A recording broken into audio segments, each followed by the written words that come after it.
What's up, guys? Welcome back to Newswave. So every single year, Nintendo has basically run the same deal for the holiday season, and it seemed like this time we had it all figured out ahead of that typical Black Friday window. Well, it appears Nintendo has decided to surprise everyone with something that shouldn't be that surprising, a new Switch SKU.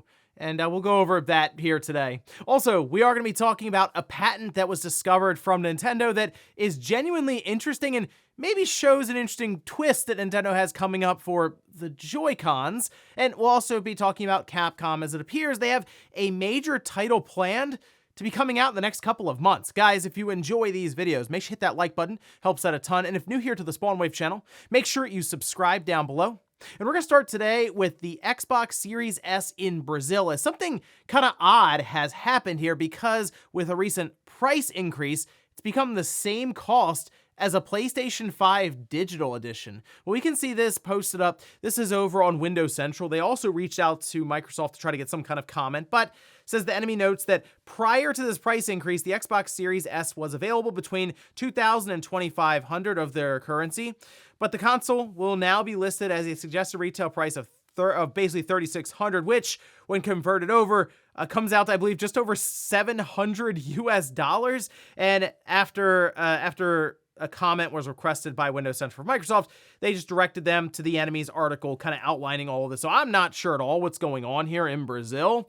I have noticed that systems tend to be much more expensive there, even going back to, I remember the PS4, this was a whole thing.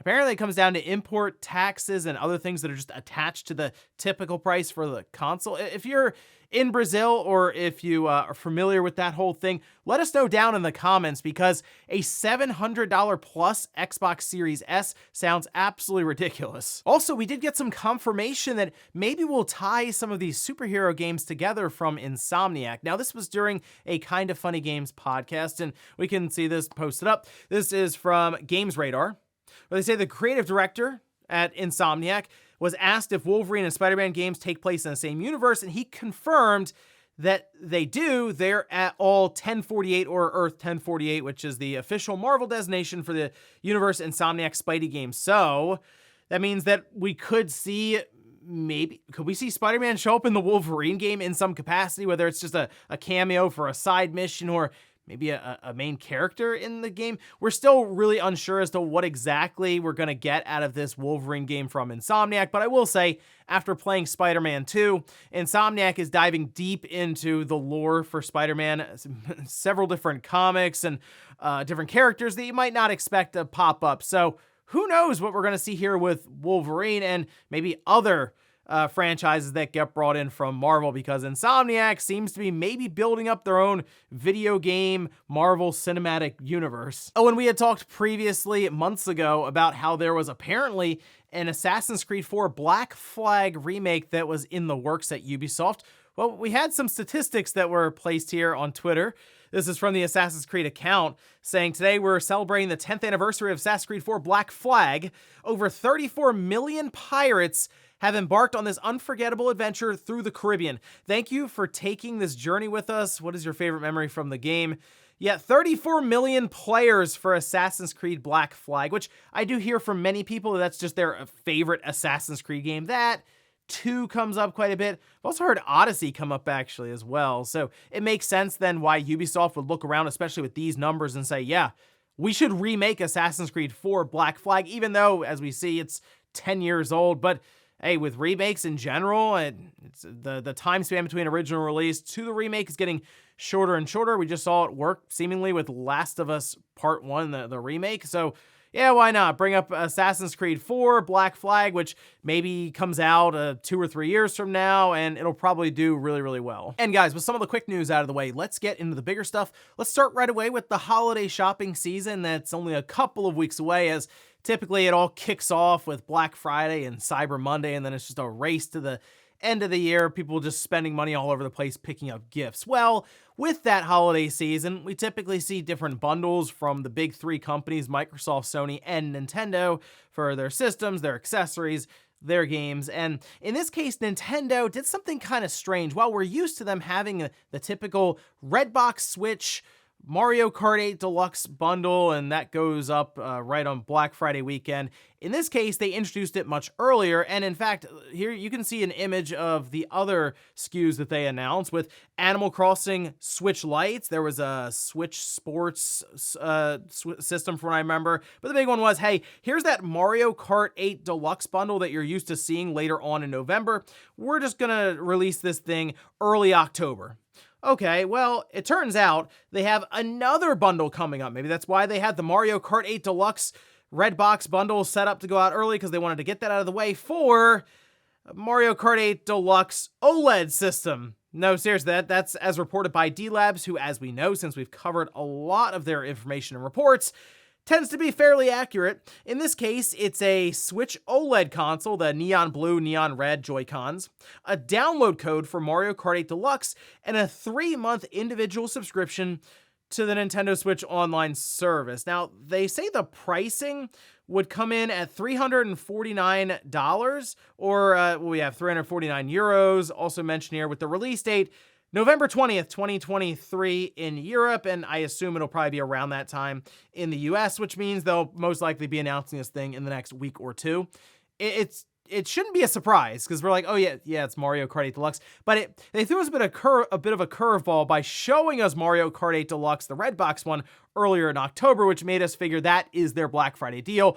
It kind of is still, just with the OLED, and that they basically are doing 2 Mario Kart 8 Deluxe bundles, because one, for the last, 7 years, wasn't enough to close out the system's life. I mean, technically, this is the last real Black Friday we assume that they'll get for just the current Switch system. They might as well make it count twice. But hey, if you don't have a Switch yet, or you're thinking about an OLED, I mean, technically, Mario Kart 8 Deluxe is in there. It would make a pretty good gift as well. Although, keep in mind, most likely in the next 12 months, we'll be talking about, or maybe even playing the next system from Nintendo. But a Switch OLED, Mario Kart 8 Deluxe, a 3-month ticket for NSO, not a bad thing to put under the tree or just give someone for the holidays. So, hey, if you're looking for a Switch OLED, maybe hold out a bit towards the end of November to pick one of these up. Next up, let's talk about a very weird-looking patent from Nintendo. And we've talked about patents from time to time, and of course, we've gone over the idea that,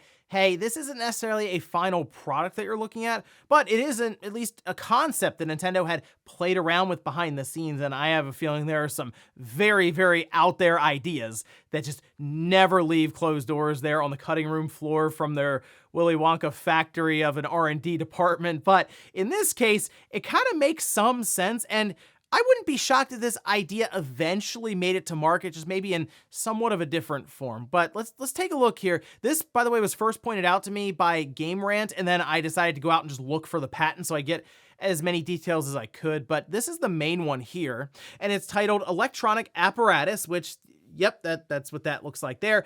But it's kind of strange because it looks like a closed 3DS. All right, because it does have a hinge at the top. However, that square you're seeing, or that rectangle, is a screen. So it technically has, I believe, 3 different screens.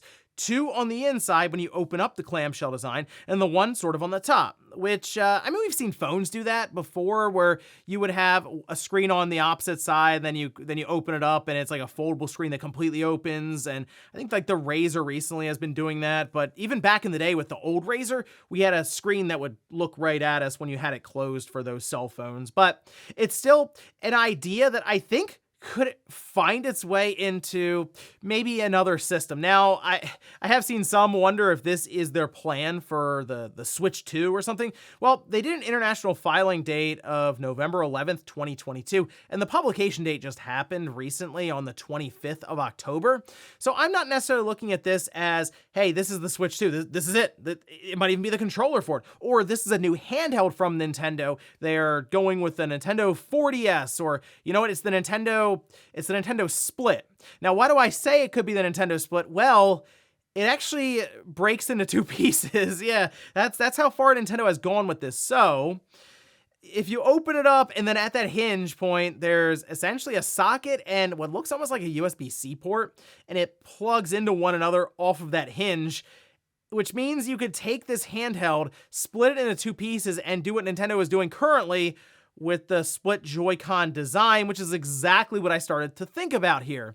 Could this be a way that they are maybe going next generation with their Joy-Cons? Well, I don't know if this necessarily lines up with having a Joy-Con on the each side of the Switch, because I don't think you're going to attach this to either side, but it could be maybe a companion device, or who knows, maybe Nintendo is playing around with the concept of taking a single Joy-Con and then breaking it into two pieces, so you don't necessarily need that grip at all times. I feel like there are some things that Nintendo is going to advance when it comes to just the play style of the current Switch that we're not even thinking of, because of course we're all thinking about and picturing the visuals that we'll get from Nvidia with DLSS upscaling and 4K and just a more powerful device. But then you also sit down and think about things like the single Joy-Con play just not being very good. Well, maybe Nintendo has considered that behind the scenes, and they're working out ways to, I don't know, give you a clamshell-like device that breaks apart, or maybe just one Joy-Con that can then turn into two, or maybe just one controller that can turn into two. So this, I think, is just something they were playing around with. They patent it now just in case they want it for the future, and then kind of leave it at that. So now, I don't think this is the Switch 2. I don't think this is a new Nintendo handheld. I just think this is an idea that they've played around with enough to get to the point where they're like, hey, let's go ahead and at least put a claim in on this just in case. Next up, let's talk about a major Capcom release that, according to them, is currently unannounced, will push millions of copies, and could be coming out in the next 4 months? Well, this is what they've apparently mentioned with investors, and in fact, they've talked about this before, but they've gone further now to reiterate that those are still the plans, and we can see this posted up. This is over on Eurogamer. It says Capcom still has a major unannounced game to release before March 2024, also looks set to come to consoles. Now, they have not announced this, as I mentioned, yet, but according to that recent investors report, it's up on their website. It's only available in Japanese. Typically, they'll do like an official translation that they release later on, but it will be releasing in the second half of this financial year, which runs to the end of March 2024. So what exactly will Capcom reveal and then release just a couple of months later? Well, the running thought right now is Monster Hunter, because Monster Hunter's 20th anniversary is in March. However, I think that's when you would announce Monster Hunter, not necessarily release it. Like, hey, it's the big celebration for the 20th anniversary. Here's the new Monster Hunter game. It'll be out for the holiday 2024. But other than that, what else could they announce that would sell millions? The obvious one is Mega Man X9. Okay, well, maybe Devil May Cry, that came up on the podcast, and I thought, that at least makes some sense to have something there. Street Fighter came up, but we just had the new Street Fighter come out, Street Fighter 6. I don't think they then go, okay, now here's Street Fighter 7, or even maybe some sort of side game in the Street Fighter franchise.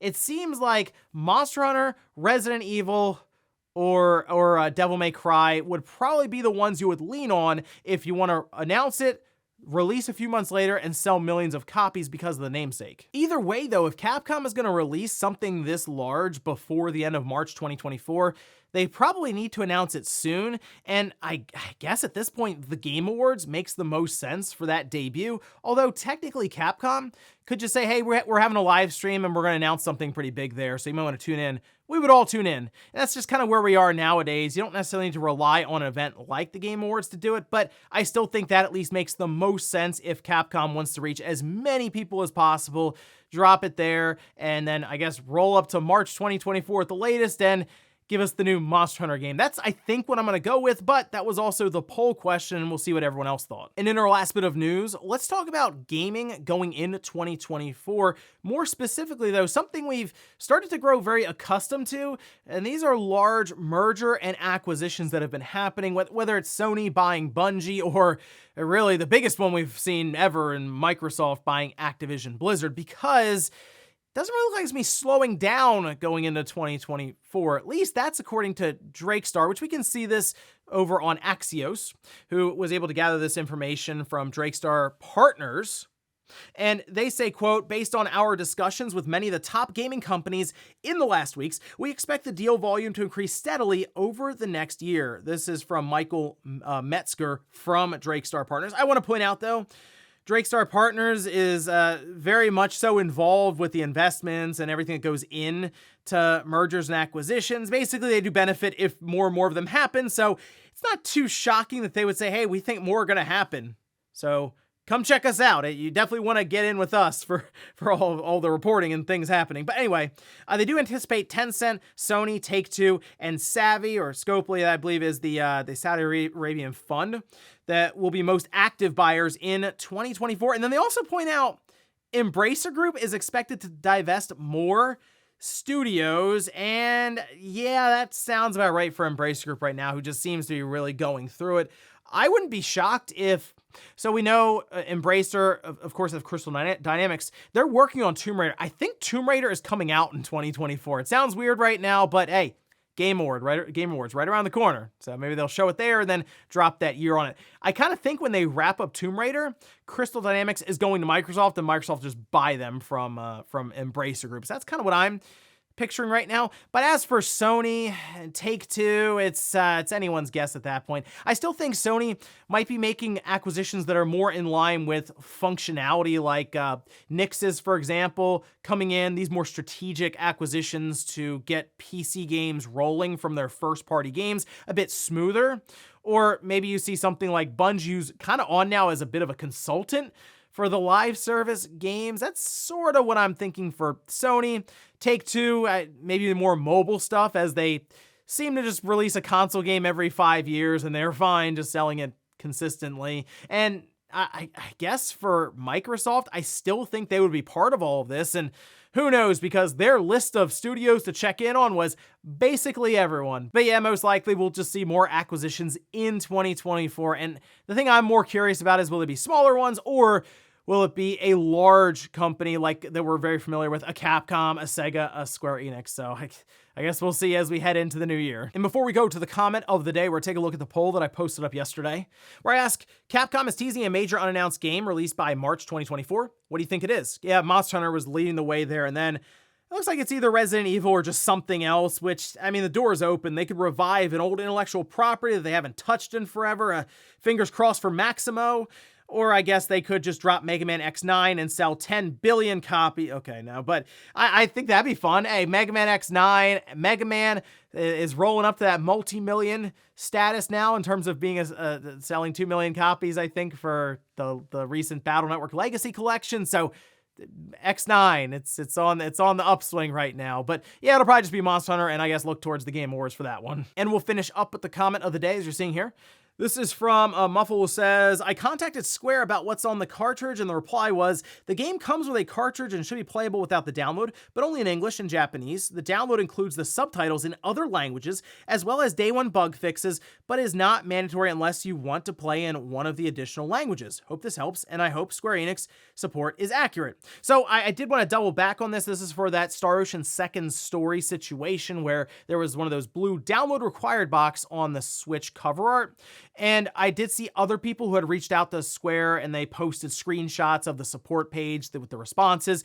That does appear to be the case for now. So I guess right now I'll take their word for it, and I'll see what people's experiences are when they buy the cartridge, if they had to download a large chunk of the game, or if it was just maybe, as you mentioned here, subtitles, audio, other things that are needed for separate languages outside of English or Japanese. But hey, this week, exciting stuff. Star Ocean Second Story, RoboCop, it's going to be a lot of fun. And ladies and gentlemen, that's going to do it here for Newswave. If you enjoyed this video, guys, hit that like button. If not, hit the dislike. Leave comments down below about everything we talked about here today. There's Nintendo showing up with a big surprise that it's Mario Kart 8 Deluxe for Black Friday, but with an OLED Switch. And then also, what about Nintendo's recent patent with the handheld that has 3 screens and is detachable? And then Capcom, what do you think they have up their sleeve for this major unannounced title that's coming out in, well, 4 months? Thanks guys for watching, and I'll see you next time.